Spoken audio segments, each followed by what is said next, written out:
It's Friday, August 21. This is the news on PBCJ. I'm Simone Absalom.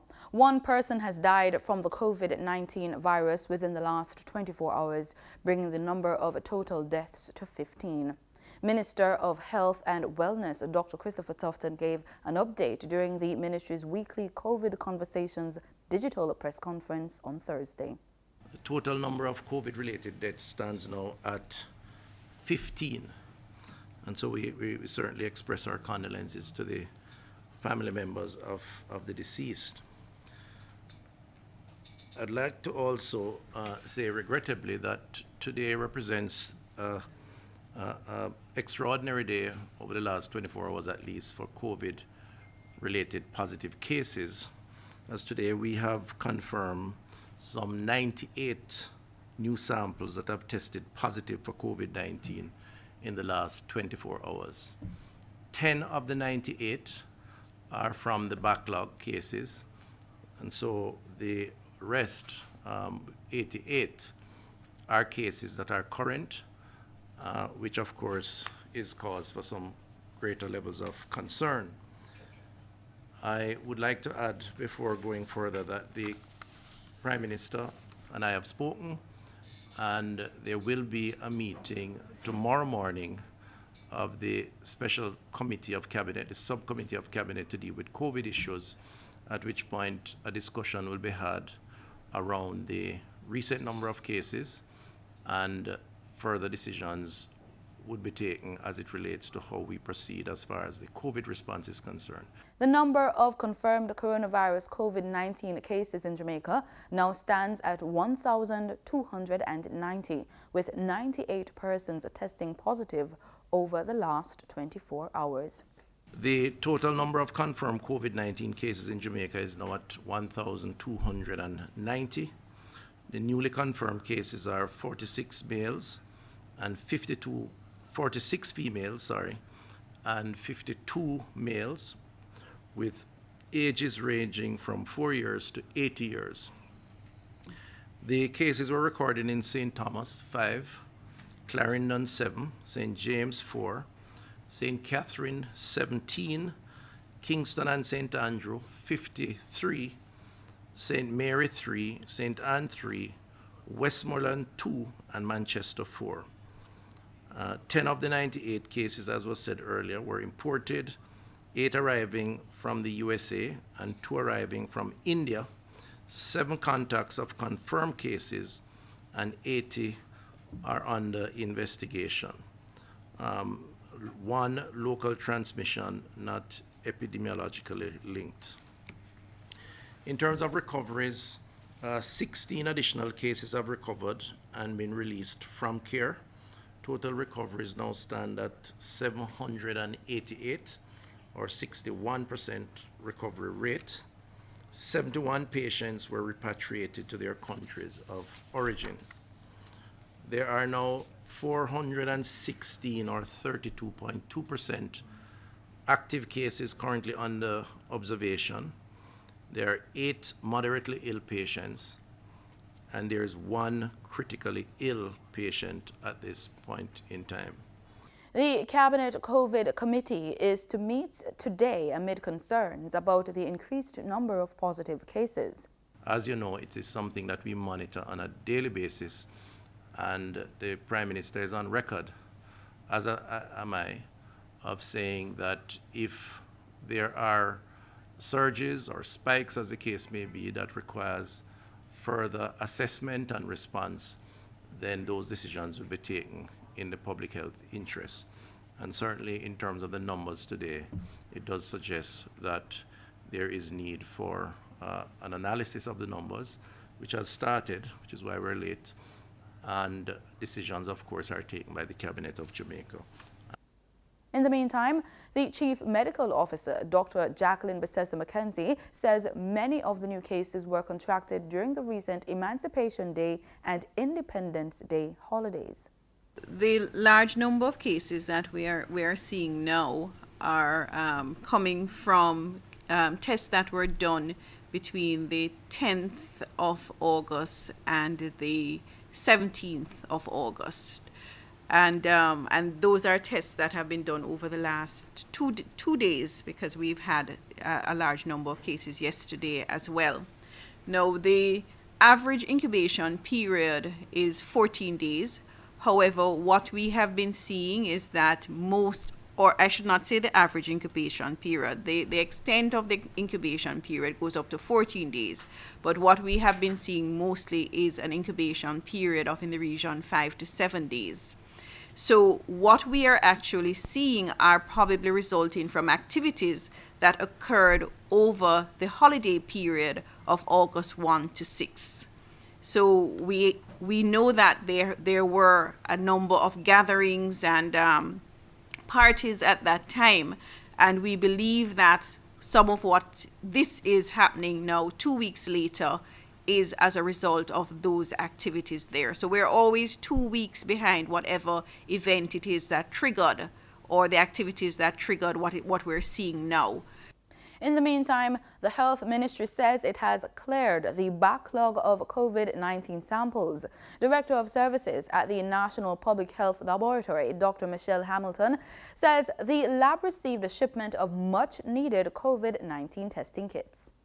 The reagents for the Cobas 6800 that we spoke about, the last press briefing, did arrive in Jamaica on schedule, and so we have been able to clear the COVID-19 backlog of samples. So again, I know persons were waiting with bated breath to hear whether or not we have cleared the backlog, and yes, the backlog of samples has been cleared.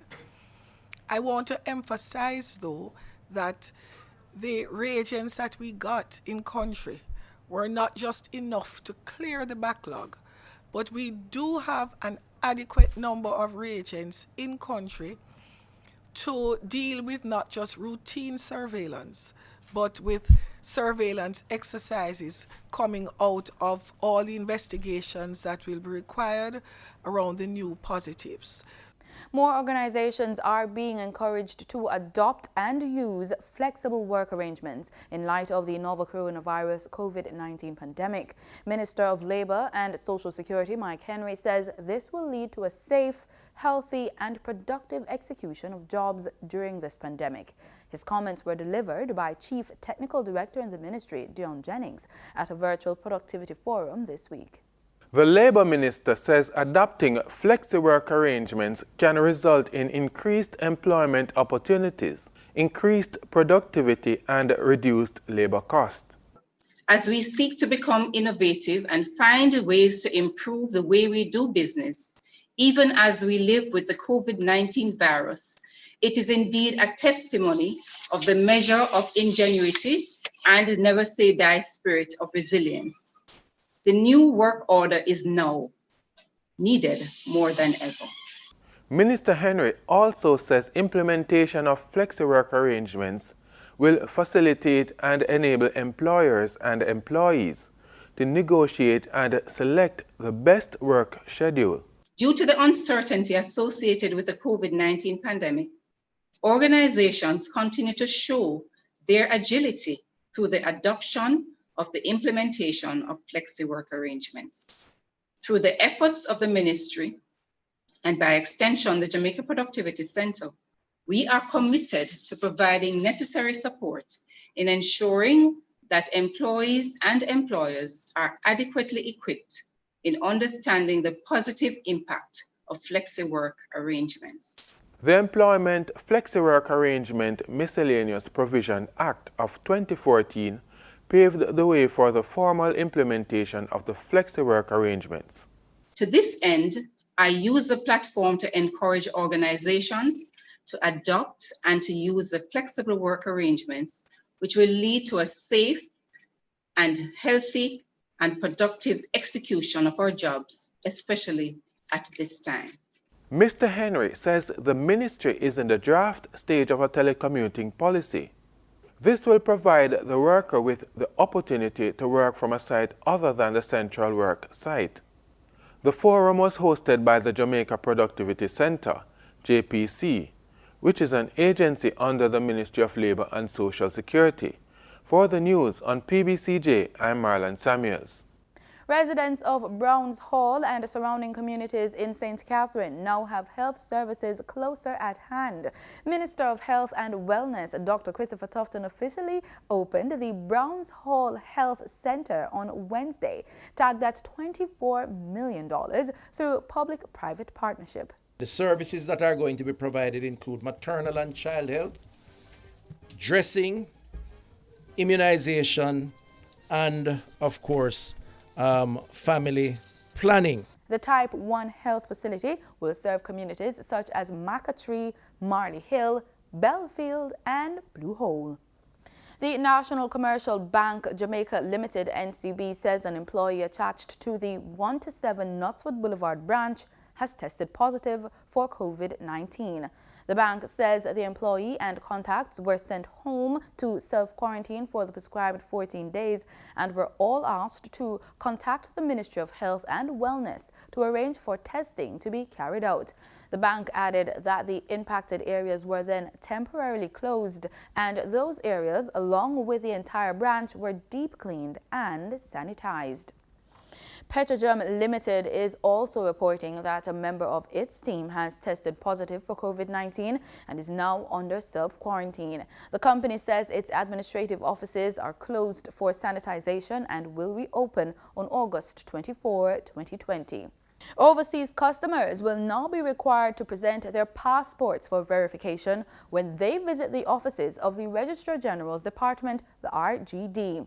This has become necessary as the department said it will not accommodate individuals who have not completed their COVID-19 quarantine period. The RGD says any such persons who has been identified as breaching his or her quarantine will be denied service and reported to authorities for follow-up action. The RGD further encouraged individuals to take advantage of its online platform to access products and services where applicable at www.rgd.gov.jm. That's www.rgd.gov.jm. As the island is experiencing a spike in COVID-19 cases, several business places have had closures when employees tested positive. In this extended version of the business report, host Gabriel Thompson looks at closures affecting the tax administration of Jamaica. The Tax Administration of Jamaica TAJ has closed its Kingston Revenue Service Center at King Street and its head office at East Street in Kingston after a staff member tested positive for COVID-19. In a release issued Thursday afternoon, the TAJ said the closure will take immediate effect. Both locations will be closed Thursday and Friday and are set to undergo deep cleaning and sanitization.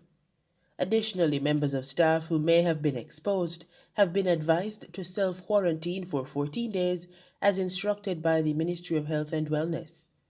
Despite the closure of the locations, taxpayers are reminded that several transactions may be conducted using TAJ's tax portal at www.jamaicatax.gov.jm. This includes filing and payment of business-related taxes and fees, payment of property tax, traffic tickets, motor vehicle certificate of fitness fees, and driver's license renewal fees. In Thursday's trading session, the JSE Combined Index declined by 151 points to close at under 400,000 units. Overall market activity resulted from trading in 79 stocks, of which 33 advanced, 37 declined, and 9 traded firm. The Junior Market Index advanced by 18 points to close at under 3,000 units. Stocks advanced for 1834 Investments, Access Financial Services Limited, and AMG Packaging and Paper Company. Stocks declined for 138 Student Living Jamaica, 138 Student Living Variable Preference, and Barita Investments Limited. Trading firm were Community Workers of Jamaica Deferred Share, Consolidated Bakers Jamaica, and Derrimont Trading Company. Radio Jamaica Limited was the volume leader with over 10 million units, followed by Wigton Wind Farm Limited Ordinary Shares with 2.2 million units, and Trans Jamaican Highway Limited with over 2 million units. Now for the foreign exchange. The US dollar on Thursday, August 20, ended trading at $151.17. The Canadian dollar sold for an average $115.63. The pound sterling traded for $200.79, and the euro ended trading at $180.72. Oil prices rose in early trade on Friday, on track for a third straight week of gains, buoyed by major oil producers' efforts to hold back output amid concerns about the economic recovery from the coronavirus pandemic. Brent crude futures rose 16 cents to $44.07 a barrel, heading for a weekly rise around 0.5%. West Texas Intermediate crude futures gained 8 cents to $42.90 a barrel. That's it for the Business Report on PBCJ. I'm Gabrielle Thompson. The material girl Madonna chose Jamaica to celebrate her 62nd birthday. All this and much more coming up in the entertainment recap with Alicia Steele. Madonna celebrates her 62nd birthday in Jamaica. Tommy Lee is freed and lots more. I'm your host, Alicia, and welcome to Entertainment Recap. Pop star Madonna turned 62 and she decided to fly her family down to our beautiful island, Jamaica, of course, to celebrate. Jamaica is where the material girl decided to celebrate her 62nd birthday. She kept her fans up to date with sporadic posts on Instagram. Madonna celebrates with boyfriend Alan Malik Williams and the kids. She soaked up the Jamaican sun, vibes, and oh yes, the music, of course. Reggae singer Jesse Royal had the pleasure of performing live for the pop legend. Dancehall artist Tommy Lee breathes a sigh of relief after being freed from jail after being locked up for 41 days. Tommy Sparta Lee, whose real name is Leroy Russell, had been in police custody since July 7th after being named a person of interest in investigations into an upsurge of violence in the St. James Parish. A state of emergency SOE that had been in the parish allowed citizens to be detained for up to 90 days without being charged. However, the SOEs were now at an end. The entertainer's attorney, Ernest Smith, confirmed that a ruling by the tribunal found that there was no justifiable reason for Tommy Lee to have been detained under state of emergency SOE regulations.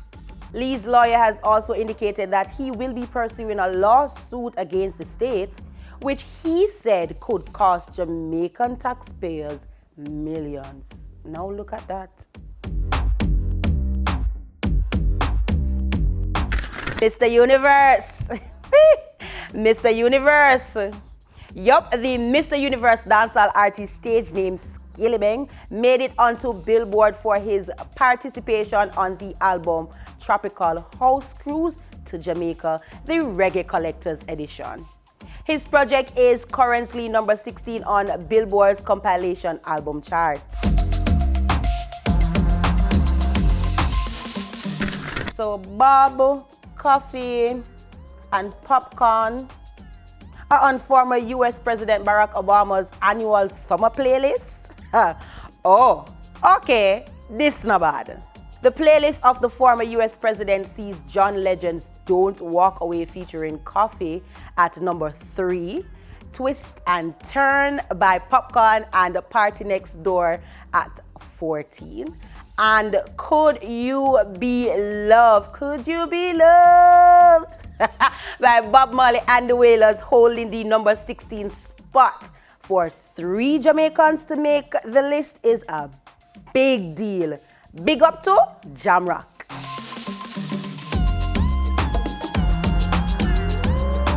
Dancehall female artists Jada and Shensia are the queens of jokes when it comes to Twitter, so I had to carry them back this week. What? In a Twitter post on August 12, Jada tweeted, "Due to how I'm glad say me can't stop hide my mouth now and sing along to Shensea's song them when me go out." Now you tell me. And then here comes Shensea. She on 3 days after with her sarcastic but funny tweet saying, "I act like I'm okay, but deep down, I want some of the OnlyFans money." Sad emoji. These girls are something else. But all in all, love the happy side of them. Thanks for watching PBCJ's Entertainment Recap. I'm your girl, Alicia.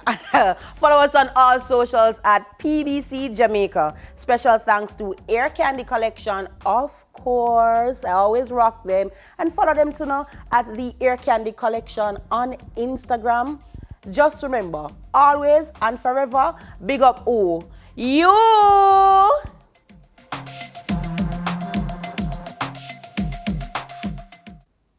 In regional news, a warning has been issued from the Trinidad and Tobago Securities and Exchange Commission, the Financial Intelligence Unit of the Trinidad and Tobago, and the Central Bank of Trinidad and Tobago for members of the public to exercise caution when entering into ventures commonly referred to as pyramid schemes.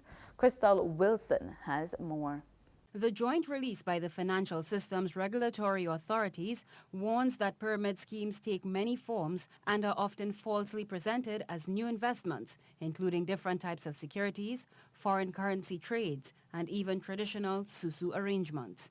Members of the public are therefore now being advised on how to recognize a pyramid scheme.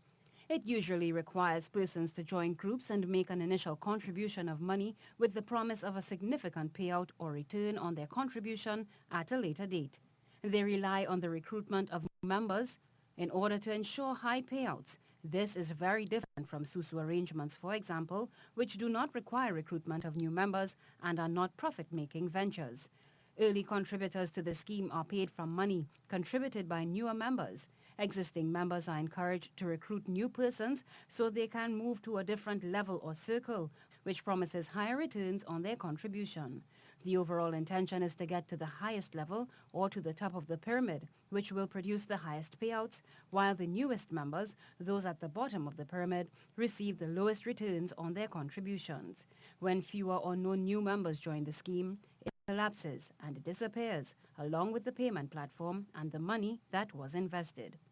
The joint release added, schemes outside of the regulated financial facility, such as pyramid schemes, promising exorbitant cash payouts, pose a serious risk to those participating, including loss of their hard-earned money.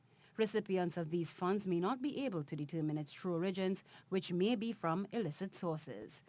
Members of the public are asked to take note that any individual or entity promoting investment opportunities must be registered with the TTSEC. Reporting entities should pay special attention to any unusual activity or transaction, and if it is suspicious, report it to the FIU.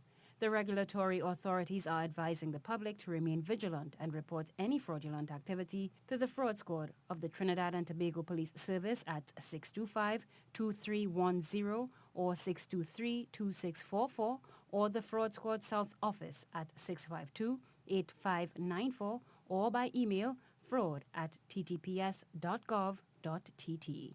Crystal Wilson, TTT News.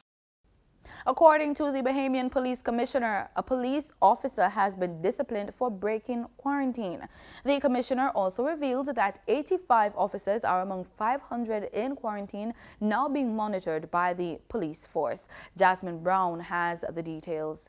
The commissioner addressed those quarantine concerns as he spoke to the media here at the Cable Beach police station, as he also revealed that at least one officer has broken quarantine. I have reported one officer who had breached quarantine, and I took disciplinary action there. The police commissioner also revealed there are currently 85 police officers in quarantine after they were exposed to COVID-19. Last week, 45 police officers were in quarantine. Commissioner Roll also shot down claims that other officers were not following the rules. Officers have been compliant, much as I'm aware, and they're doing their best, like I said, and they're interacting all along. So I'm not aware of that issue. Roll was asked about the issue on Thursday as he and other officers gave reporters an inside look at how the Hubcat monitoring platform works. Roll says police are currently monitoring 500 people through the app. That's down from the 750 people he says were being monitored last week. The commissioner brushed off concerns that having nearly 100 officers out of the system will put a strain on the force. I can tell you today that we have around 85 police officers in quarantine, so that does not affect significantly our ability to respond. We're still able to effectively police. Just on any given day, I mean, we have police officers, we have at least 500 officers off. Not everybody knows work the same shift, right? Yeah, so we have means of dealing with that issue. Reporting for our news, I'm Jasmine Brown. In sports, we're on the pitch with cricket. Jamaica Tallawahs suffered their first defeat in this year's Caribbean Premier League, going down to the Trinbago Knight Riders by 7 wickets at the Brian Lara Stadium on Thursday. The Tallawahs will next be in action on Saturday when they meet the Guyana Amazon Warriors. Meanwhile, the St. Lucia Zouks rebounded from their first match defeat to Tallawahs to record a 7-wicket win over defending champions Barbados Tridents in a rain-affected encounter. In the weather report, the Met Service says at 4 a.m. the center of Tropical Depression 14 was located near latitude 15.4 degrees north, longitude 83.1 degrees west. The depression is moving toward the west-northwest near 19 kilometers per hour, and this general motion is forecast to continue today. A turn toward the northwest with a decrease in forward speed is expected by later this afternoon and continuing through to at least Sunday. Although the tropical depression is some distance away from Jamaica, due to the large extent of this system, showers and thunderstorms could be heavy at times. It will continue to affect sections of most parishes until Friday. Fishers and other marine operators are urged to exercise caution as sea conditions will deteriorate in vicinity of showers and thunderstorms. And that's the news on PBCJ. Continue watching PBCJ because we are the People's Station.